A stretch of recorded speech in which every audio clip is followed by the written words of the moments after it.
For 27 months, Las Vegas was UFO Central. A secret program known as AAWSAP was created back in 2008 with support from Nevada Senator Harry Reid, and actually became the largest UFO investigation ever undertaken by the U.S. government, at least as far as we know. But the investigators for the program, all of whom had top security clearances, encountered things that were far stranger than UFOs, phenomena that could be accurately described as paranormal. 8 News Now Chief Investigator George Knapp, the only journalist allowed to know about AAWSAP, spoke to the government scientist who was the program's director. George? Yeah, things get a little weird here. Back in that era, 2008 to 2011, I had heard the name Dr. Jim Lakatsky a few times, mostly in hushed whispers. I finally met him face-to-face on St. Patrick's Day 2018 at a meeting in D.C. arranged by Senator Reid. That's when I received a full download about AAWSAP that stunned me. What they found in this sprawling UFO investigation is that these unknown craft, whatever they are, seem to generate spooky phenomena that seemingly shouldn't exist.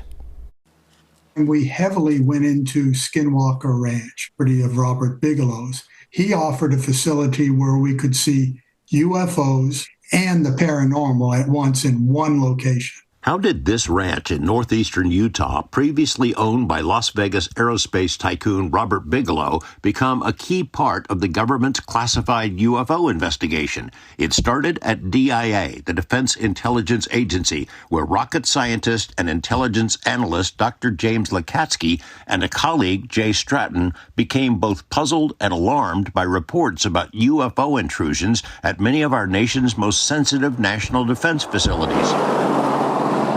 Residents of the Uinta Basin in northeastern Utah had been reporting frequent UFO incidents for decades, probably longer.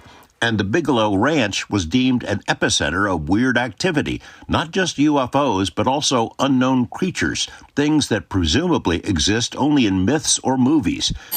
Okay. Bigelow's organization, NIDS, moved on to the ranch, and its team of scientists and investigators began collecting testimony from residents, then started seeing the creatures and phenomena for themselves. Lakatsky, Stratton, and the bosses at DIA were intrigued, not repelled, by the wild stories. They wanted to know if UFOs and the seemingly related paranormal incidents might be considered a threat. Because I could see from my organization the threat potential, and we weren't covering many of the things you were observing. Strange creatures. I mean, think of inducing these, what might be called illusions by some people, into an enemy force. We wanted to learn what can be weaponized here. Lakatsky and Stratton put together a program which DIA approved. The acronym was AAWSAP. Senator Harry Reid helped secure the funding, and Bigelow Aerospace was the contractor.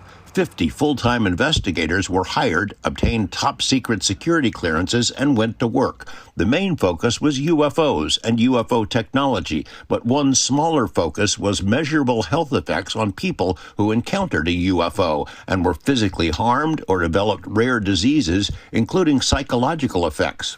That allowed AAWSAP to cast a wide net and to report seemingly outlandish stories about creatures, poltergeist-type activity, and other weirdness. Dr. Lakatsky says that AAWSAP created a massive database of UFO accounts, but the witnesses were typically reluctant to admit that they had also had paranormal experiences after encountering UFOs. We realized that people who openly say and are confident enough to say, I observed a UFO up close, maybe on the ground, that they always seem to have a paranormal connection in some way if you gently push them. Perhaps the strangest experience reported by nearly everyone in AAWSAP who visited the Bigelow Ranch is what is now known as the hitchhiker effect.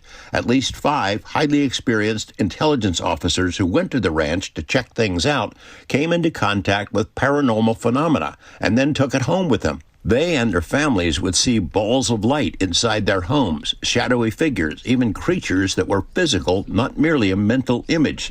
After one investigator returned from the ranch to his East Coast home, his entire family was bedeviled by orbs and what they described as a wolf that walked on 2 legs. The one here in the Washington area, and that's why you have to say paranormal. I mean, what did it get in a train or plane and come to Washington?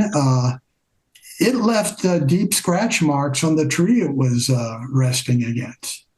There was physical evidence. After the existence of AAWSAP was first reported by us in 2018, and the full scale of the strange phenomena it had examined was made public by Dr. Lakatsky in his books, including the newest one, New Insights, skeptics claimed the DIA had killed AAWSAP at the end of 2010 because the reports it received were simply too weird. Did they ever have the opinion that, oh gosh, this is getting kind of weird?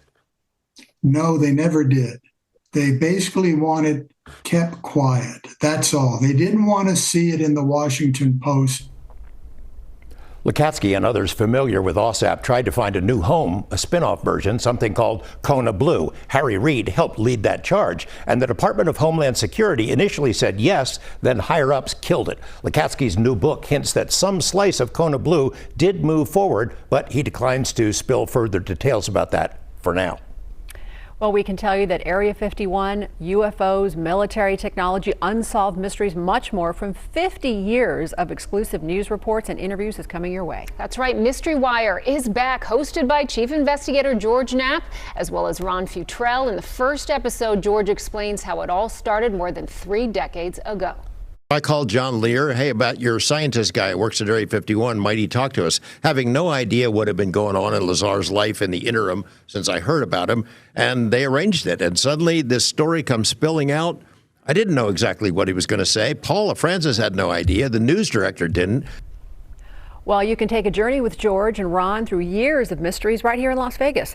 You can watch new episodes of Mystery Wire tonight at 7 only on our streaming channel. It's available on most smart TVs.